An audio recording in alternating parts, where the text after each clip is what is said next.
రీసెంట్గా అయితే చెప్పినా కదా బృందావనం పార్క్ అయితే పోయినామని చెప్పేసి, ఇంకా ఆ వీడియో కంటిన్యూషన్ అనమాట. ఇది వచ్చేసి పార్క్ పోయి ఉయ్యాలలు అవి ఎక్కడం ఏమో కానీ ఎక్కువగా అయితే ఇందులో వాటర్లోనే టైం అయితే స్పెండ్ చేసినాం అనమాట పడవెక్కి. ఇంకా అందులో అయితే చాలా చేపలు అయితే ఉన్నాయి, భలే ఆడుకున్నాం వాటితో. చూడండి బ్లాక్ కలర్గా ఉన్నాయి, పట్టుకుంటుంటే తుర్రుమని ఉరుకుతున్నాయి. పడవెక్కిన దగ్గర నుంచి మనసులో ఒకటే అనుకుంటున్నాం, ఒక్క చేప అయినా పట్టాలి అని చెప్పేసి, కానీ ఒక్క చేప కూడా దొరకలే అనమాట. పడవ దిగేటప్పుడు అయితే చూడండి మా చెల్లి హడావుడిగా దిగుతుంది, ఇంకా కింద పడబోయింది అనమాట. మీలో ఇంతమందికి పడవ ఎక్కడం ఇష్టమో కామెంట్ చేయండి. నాకైతే మస్తు ఇష్టం, కానీ ఫస్ట్ ఎక్కేటప్పుడు అయితే కొంచెం భయం వేసింది.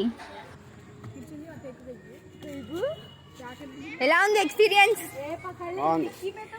హనీ ఎక్స్పీరియన్స్ ఎలా ఉంది? హౌస్ ఎక్స్పీరియన్స్ ఎలా ఉంది? చాలా బాగుంది. అరే అయాన్ ఎక్స్పీరియన్స్ సూపర్. పర్ మనిషికి 30 రూపీస్ అనమాట. పడవ దిగడమే లేట్, మళ్ళీ జారుడు బండ దగ్గరికి అయితే వచ్చినా అనమాట. చిన్నప్పుడు ఎప్పుడో జారింది, నాకు జారేటప్పుడు అయితే భయం వేసింది, చిన్నగా జారుతున్నాను. ఇంకా మా చెల్లి అయితే చూడండి ఇదైతే ఎక్కింది, ఎక్కడం మానే ఎక్కింది. దిగాలంటే ఆమెకు భయం వేస్తుంది, చూడండి ఎట్లా దిగుతుందో, కింద మీద పడుతుంది దిగడానికి అసలు.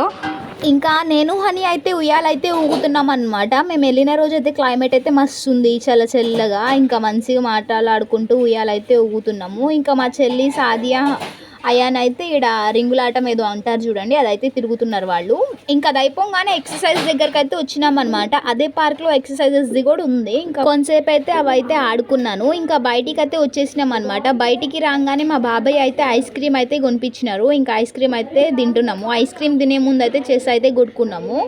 ఇంక ఇడైతే ఒక్కొక్కళ్ళు ఐస్ క్రీమ్ అయితే తింటున్నాము చూడండి. మా వాళ్ళేమో ఐస్ క్రీమ్ చేతికి రాగానే ఎప్పుడు తినేయాలని చూస్తున్నారు. ఇంకా నేనైతే చెస్ కొట్టి తిందాం రా అని చెప్పేసి చెస్ అయితే కొట్టుకున్నాము. ఇంక ఈడైతే చూడండి బృందావనం పార్క్ అదే అనమాట, దాని ఎదురుగానే మేము ఐస్ క్రీమ్ అయితే తింటున్నాం నుంచొని. మా జగ్గేపేటలో ఆవుల కన్నా ఏలూరులో ఆవులు ఏందో చిన్నగా ఉంటాయి. నాకు అవి చూసినప్పుడు కల్లా పిచ్చి నవ్వు వచ్చింది. ఇంకా ఆడ ఆవులు ఉంటే వాటిని చూసి నవ్వుకుంటున్నాను నేను ఐస్ క్రీమ్ తింటూ. ఓకే, మళ్ళీ నెక్స్ట్ వీడియోలో కలుద్దాం. Bye, take care.